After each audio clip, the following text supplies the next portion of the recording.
Thank you. Sorry, I can't see. I have to stand here. The light is right in my eye. Yes, eye. Yeah.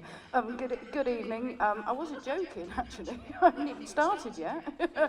Yeah, good evening. My name is Claire Evans. Thank you so much for coming out and supporting me tonight. And on a personal note, I just want to thank you to all my family and friends who have come out to see me as well.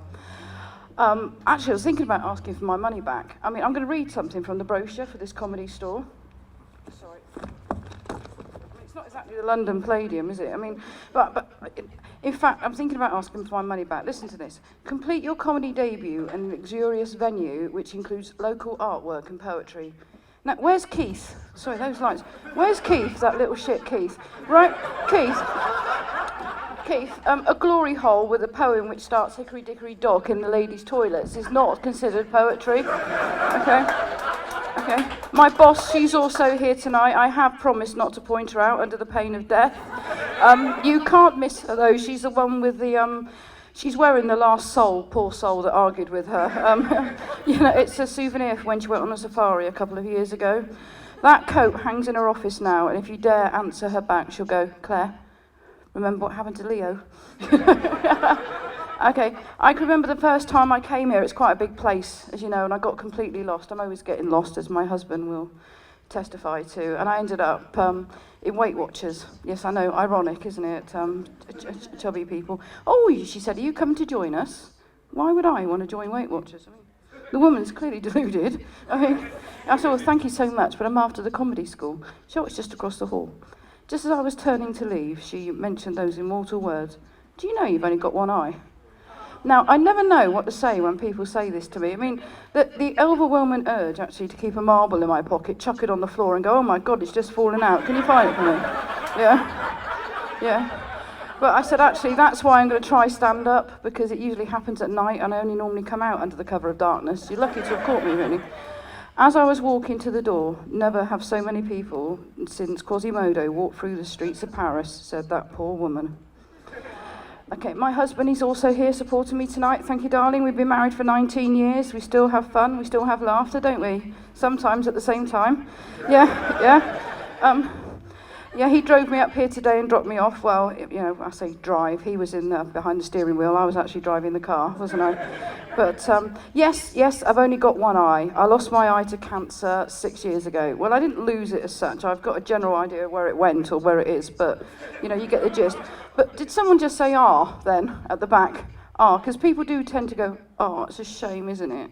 But please don't feel sorry for me. It does have its advantages. Clinique eye makeup is bloody expensive. Mine now lasts twice as long as it did before. You know, we even applied for a blue badge, didn't we, darling? They turned us down. Apparently having partially sighted people on the road is considered dangerous. So we did try that, and I have just completely lost the thread of what I'm saying. It's my fault, really, because my boss is right in front of me. And I thought, oh crap, she's right in front of me. You know when like you have a spider in your lounge at home, a massive spider, and it's actually okay when you see it, it's when it goes missing. My boss is a bit like that. It's okay if she's in your line of sight, but if she's in the local vicinity, but you're not quite sure where she is, and you're thinking, oh shit.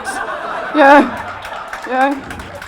My boss, ladies and gentlemen, I was going to change her name to Lisa, but when you've woken up in the middle of the night in a cold sweat because you put a comma in the wrong place in a report, her name does tend to be embedded in your head. What else was I going to say, Al?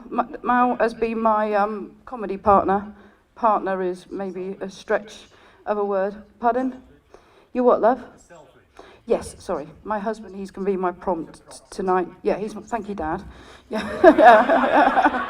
Yeah, when Liz said that she was coming tonight, I said, "Oh, that's really kind of you," which wasn't my first thought. My first thought was, "Oh, crap, I'm not going to have to change all the material." I'm not talking about you, honestly, there's lots of people that look like you. And then when Dad said he was coming as well, I thought, "Oh, double crap, I'm going to have to change half it and not swear." And then he gets here and he says, "I've left my hearing aid at home, I can't hear a bloody thing." So, thank you so much. Right, yeah. As I said, I think I've chucked a lot out that I was going to say, haven't I? Now, there's lovely shops around here. I know it's not normally the best area, but my favourite shop is Miss Selfridge's, not for clothes. It was about 20 years and 6 stone ago since I went to Miss Selfridge's for clothes, but I do go in there for shoes. Now, my feet, they have never, ever let me down. Since I was 13 years old, they have remained a size 6. So I'd like to thank my feet. Now, I would bend down and kiss them, but then again, if I could bend down and kiss them, we wouldn't be having this conversation, would we? Now, when I went into my Selfridges the other day, that's if the alarm doesn't, my arse doesn't set the alarm off. I was on my way to the shoe section, and there was a lady on the phone, a gentleman on the phone, and I assume it was his wife. And he was holding up a pair of petite jeans, you know, bitch. And he said, I don't think you're going to get into these. And I thought, ha! Welcome to my world. He said, this is a size 8. I think you're going to need a size 6. Now, if that were my husband, well, he wouldn't be in Miss Selfridge buying clothes for me, that's for sure. He'd probably be in someone like Millet's, you know.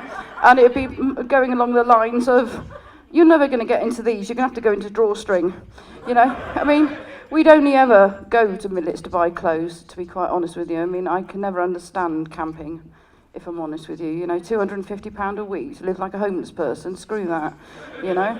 If I haven't got my hair straighteners and Wi-Fi, I'm not going. Yeah, we went on a cruise earlier this year, and my hair straighteners were cooling down. Any woman will relate to this. And my husband said, leave them behind, leave them behind. I said, I'd much rather leave you behind, bloody leave them behind. Yeah. So anyway, clothes never looked good on me. Anyway, I can remember last year we were in Cyprus and there was a lady walking around the pool and she was extremely chic and elegant and she looked absolutely gorgeous. So I thought, well, I'll have a bit of that. I've got white clothes, I'll put them together. She looked chic and elegant. I looked like an overweight beekeeper. And yeah, and then it wasn't my best look, to be honest with you. I mean, in this course, I have been described as Victoria Wood and I thought I'll have a bit of that. You know, the late, great Victoria Wood. If I can make people laugh half as much, my mum and I used to laugh like hell to Victoria Wood. And they said, oh, no, Claire, sorry, you got me wrong. You look like her. You're not funny at all, actually. You know? In the first week of the course, I got described as boisterous. Boisterous? A cocker spaniel's bloody boisterous. Boisterous? I'm an intelligent professional woman. Boisterous? Anyway, it's coming to the end now. I've got someone winding down their arms like that, so I'm assuming we're coming to the end of the set, or he's going to do Cossack dancing down here, like in Staying Alive. So I'd like to say thank you so much for coming out and seeing me tonight. I really appreciate it. And on a personal note, I would like to dedicate this to entirety to my husband, because how has he suffered over the last 6 weeks. So thank you so much. Thank you.